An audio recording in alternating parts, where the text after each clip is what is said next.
தமிழக பாரதிய ஜனதா கட்சியின் மாநில தலைவர் திரு அண்ணாமலை அவர்களே, தயவு செஞ்சு நாவடக்கம் தேவை, நாவடுக்குங்க. சரியா? தேவையில்லாமல் தலகணம் வச்சுன்னா சுத்தாதீங்க.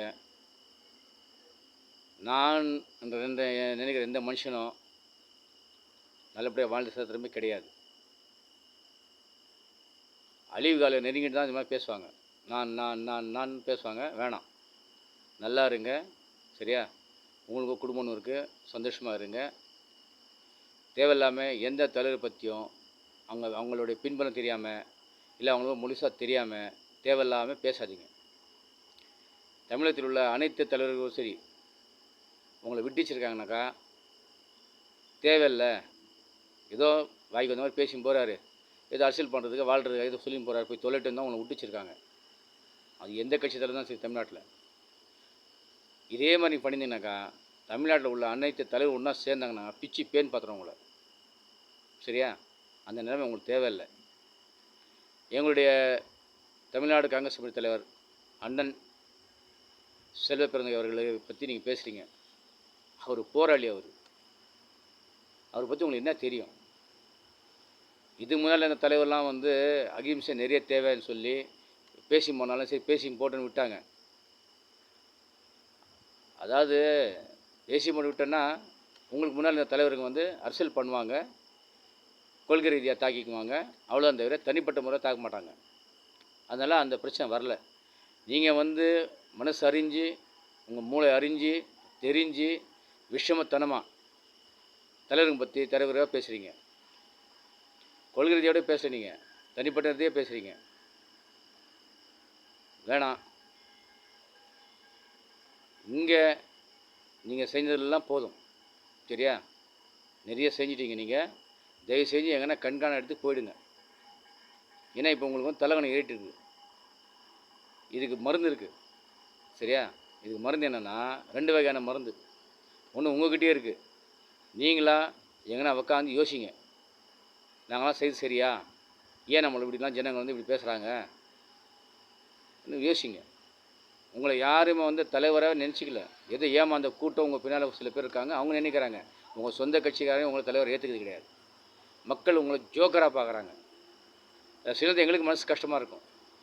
ஏதோ கட்சி வளர்றதுக்காக நீங்கள் என்ன பண்ணணுன்னு பார்க்குறீங்க, ஆனால் அது எடுப்படல. ஏன்னா நீங்கள் பண்ணுறதுலாம் ஜோக்கர் தனம், பொய்.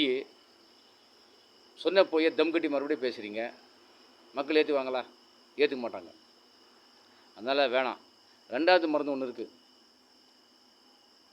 நீங்கள் யாரை பற்றி தாக்கி பேசுகிறீங்களோ அந்த தலைவருங்க முடிவு கட்டாங்கனாக்கா முடிஞ்சு போச்சுன்னு வச்சுங்க நீங்கள். சரியா?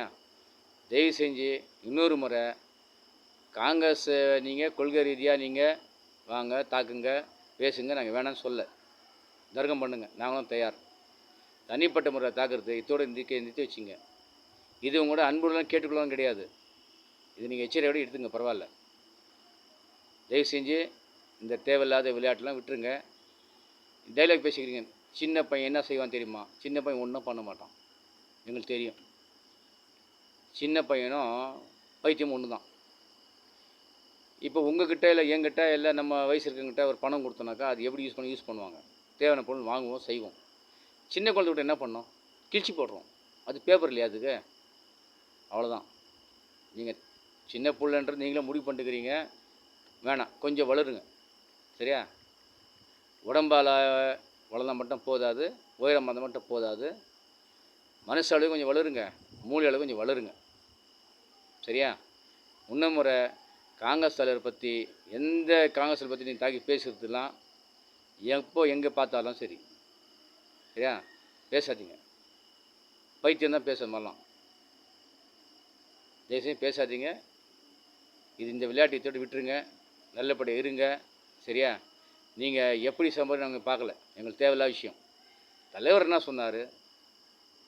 ஒரு விஷயத்த சொன்னார்.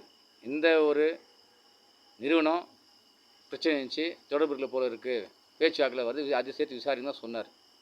உங்களுக்கு பதட்டம். அது எதுக்கு பதட்டம்னு தெரியாது. ஒருவேளை உங்களுக்கு சுகரு, பிபி ஹை அது இருந்திருக்கலாம். அதை பற்றி ஏதோ இருந்திருக்கலாம். ஏதோ கேள்வி கேட்டது புரியாமல் நீங்கள் பதில் பேசுகிறது, நாங்கள் அப்படி தான் நினச்சிக்கிறோம். இல்லை நீங்கள் அது வக்காலத்து வாங்கி பேசினாக்கா அதில் உங்களுக்கு தொடர்பு இருக்கிற மாதிரி நீங்களே சொன்ன மாதிரி தான் ஆகிடும். அது அரசாங்கம் பார்த்துங்க, சட்டப்படி எல்லா நடவடிக்கையும் எடுப்பாங்க, அவங்க பார்த்துக்குவாங்க. சரியா? அதனால் தயவு செஞ்சு இன்னும் முறை அப்படிலாம் பேசாதீங்க. தேவையில்லாத முகம் நுழைக்காதீங்க. இதுக்கு மேலே உங்களுக்கு என்ன சொல்லணும், எப்படி சொல்லணும் புரிய மாட்டேங்குதே. வேணாம் ஐயா, விட்டுருங்க தயவு செஞ்சு.